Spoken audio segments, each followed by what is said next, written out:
Assalamualaikum warahmatullahi wabarakatuh. Salam sejahtera bagi kita semua. Salam Om Swastiastu, Namo Buddhaya, salam kebajikan. Berjumpa lagi dengan saya Indra, nomor induk mahasiswa 501393082 Prodi Magister Pendidikan Dasar. Pada video kali ini kita akan membahas tema yang sama dengan video sebelumnya, yaitu tentang gender dalam pendidikan dasar. Pada tema kali ini, kita akan mengkaji dua artikel yang terindeks Sinta dan Scopus.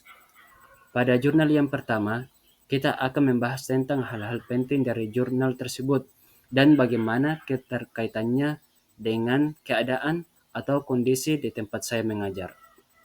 Kemudian, untuk jurnal yang kedua, hampir sama dengan jurnal yang pertama, yaitu juga membahas terkait hal-hal penting dalam jurnal tersebut dan bagaimana keterkaitannya dengan modul MPDR 5302 studi komparatif di berbagai negara. Oke, kita masuk pada jurnal yang pertama oleh Prasetyo tentang perspektif gender dalam penentuan pengurus kelas di sekolah dasar. Hal pertama yang dibahas dalam artikel tersebut atau jurnal tersebut yaitu belum adanya penerapan secara menyeluruh tentang penghapusan disparitas gender, yakni masih ada beberapa kegiatan yang menandakan adanya praktik bias gender di sekolah tersebut, khususnya kepengurusan ketua kelas dan sekretaris yang mengakibatkan stereotip masih sangat terlihat dan belum teratasi dengan baik. Kemudian yang kedua, pengaruh bias gender serta stereotip terhadap peserta didik, yakni terdapat masalah gender di sekolah yang menganggap bahwa pada posisi-posisi tertentu alangkah baiknya jika yang menjadi ketua itu harus laki-laki dan yang perempuan baiknya jika menjadi sekretaris saja. Dalam hal ini tentu akan semakin menambah potensi adanya stereotip yang masih kental sampai saat itu, sehingga sangat mempengaruhi terhadap perkembangan dan persepsi siswa bahwa siswa perempuan tidak bisa menjadi ketua kelas. Kemudian yang ketiga, adanya ketidakstabilan pemilihan dalam kepengurusan kelas. Meskipun laki-laki dan perempuan senantiasa berkoordinasi dalam kepengurusan, namun tetap saja yang menjadi pendominasi dalam struktur kepengurusan kelas adalah laki-laki. Sehingga di sini dibutuhkan peranan guru untuk memahamkan siswa yang berorientasi terhadap kesetaraan gender, baik dalam setiap kepengurusan maupun kegiatan agar tidak adanya anggapan bahwa laki-laki lebih paham atau pantas dalam melakukan berbagai hal daripada perempuan, khususnya di struktur organisasi sekolah. Poin keempat yang dibahas adalah peranan guru, orang tua, dan pendidikan dalam menciptakan kesetaraan gender. Dalam menciptakan suasana yang harmonis di sekolah, guru, orang tua, dan pendidikan harus mampu memberikan kesempatan yang sama antar siswa. Peranan tersebut harus dikalkulasi dengan baik agar tercapai kesetaraan gender yang dapat mengurangi perspektif gender yang selama ini membudaya di beberapa sekolah, khususnya di Indonesia. Kemudian terakhir yaitu pemecahan masalah serta solusi yang direkomendasikan. Guru diharuskan memberikan kesempatan secara lebih menyeluruh dengan memperhatikan aspek kemampuan setiap peserta didik tanpa memandang jenis kelamin. Selain itu, para orang tua juga memiliki peranan yang signifikan untuk memberikan pemahaman kepada anak-anaknya bahwa tidak adanya perbedaan antara laki-laki dan perempuan. Semuanya memiliki kesempatan yang sama dalam mengelola, mengurus, dan bertanggung jawab dalam berbagai hal. Upaya ini tentu akan mengurangi dampak stereotip gender yang selama ini membudaya di sekolah, sehingga akan lebih memberikan ruang bagi semua siswa secara adil dalam mengembangkan potensinya. Kemudian keterkaitan atau kesamaan kajian artikel tersebut dengan sekolah tempat saya mengajar yaitu Memang pernah ada beberapa kegiatan yang di mana siswa laki-laki lebih dominan dipilih untuk beberapa kegiatan tertentu, seperti kegiatan pramuka, lomba Agustusan, dan pengorganisasian kelas.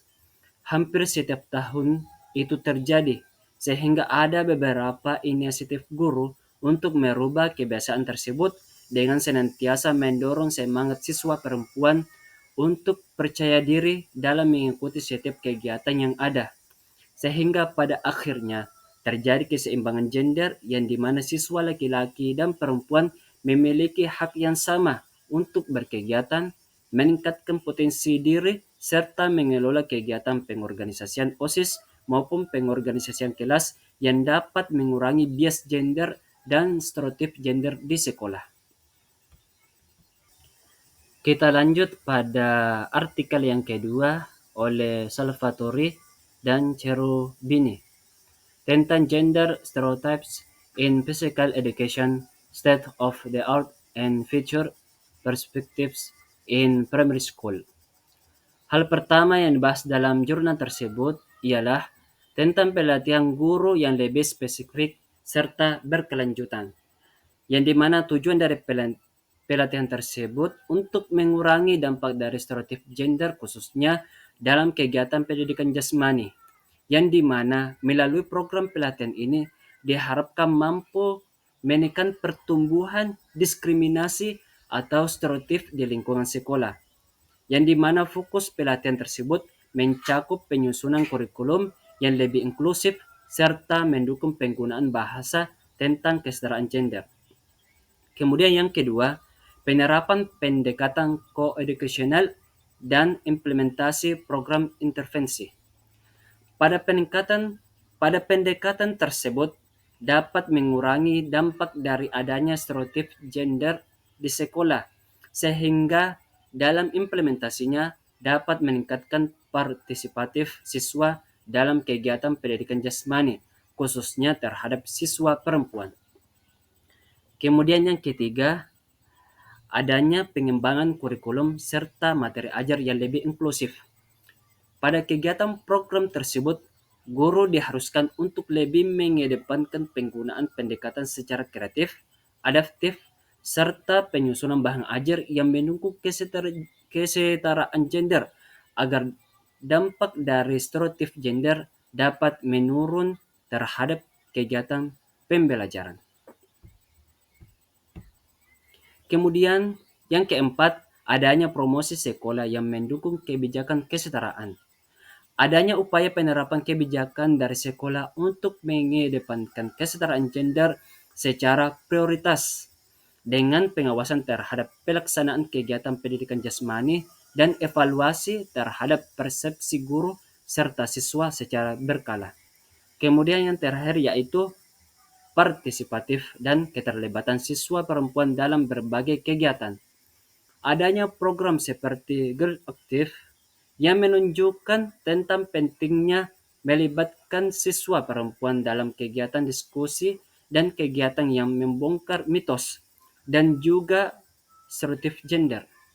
Hal ini tentu akan meningkatkan kerjasama yang baik antar peserta didik sehingga timbul suasana yang lebih harmonis dan inklusif. Adapun keterkaitan atau kesamaan kajian artikel tersebut dengan modul MPDR 5302 studi komparatif di berbagai negara, yakni pada buku tersebut membahas bahwa dalam perkembangan dunia pendidikan masih terdapat beberapa kesukaran yang menjadi tantangan bagi pemerintah untuk mengatasi dampak dari kesenjangan stereotip gender di sekolah. Adanya ketidakadilan atau ketidaksamaan dalam kepengurusan dalam struktur organisasi sekolah yang dimana didominasi oleh kaum laki-laki daripada perempuan. Sedangkan dalam undang-undang menegaskan secara jelas bahwa setiap warga negara Indonesia memiliki hak untuk berperilaku, bekerja, maupun mengembangkan potensi yang ada dalam dirinya, sehingga timbullah upaya dari guru maupun pemerintah untuk mengurangi atau menghilangkan bias-bias gender tersebut guna mewujudkan kesetaraan gender yang memiliki kesempatan yang sama dalam mengambil tanggung jawab baik secara individu maupun sosial. Kesimpulan saya pada diskusi video kali ini bahwa dalam dunia pendidikan perlu adanya kebijakan yang baru tentang kesetaraan gender.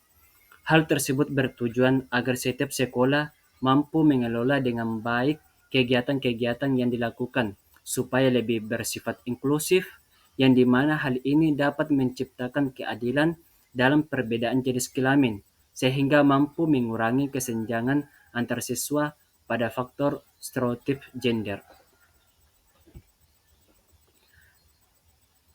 Atas perhatian dan waktunya saya mengucapkan terima kasih. Sekian dari presentasi dari saya. Wassalamualaikum warahmatullahi wabarakatuh. Salam sejahtera bagi kita semua. Salam Om Swastiastu, Namo Buddhaya, salam kebajikan.